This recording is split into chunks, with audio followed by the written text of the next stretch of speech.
Music by DJ Guddu राज।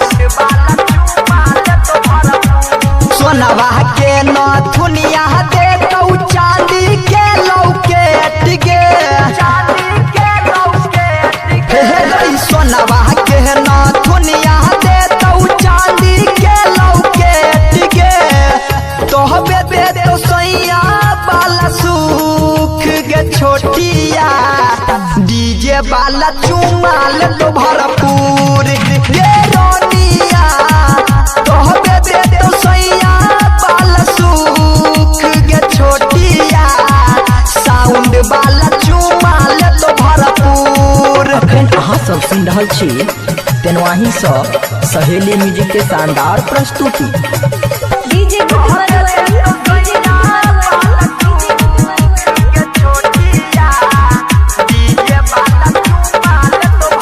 शादी के ले जे तो कोनिया बनाई ले तो सपना पुराई ले तो अपन गे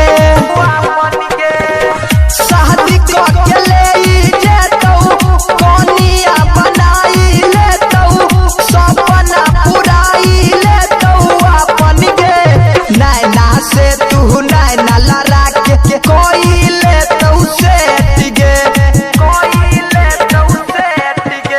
नैना से तू नैना लड़ा के कोई ले तो सेठ गे तोहबे दे तो सैया बाला सुख गे छोटिया डीजे बाला चुमाल तो भरपूर गे रोनिया तोहबे दे तो सैया बाला सुख गे छोटिया साउंड बाला चुमाल तो भरपूर। रिकॉर्डिंग बाय सहेली म्यूजिक तेनवाही चौक। डीजे गुड्डू राज।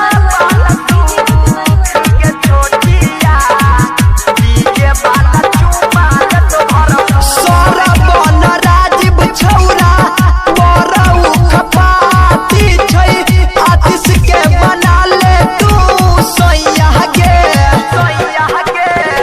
सरबन राजीव छौरा बरऊ खपाती छै आतिश के बना ले तू सैया गे लगन में ऊ आस लगा के करै छै लहू बेटी गे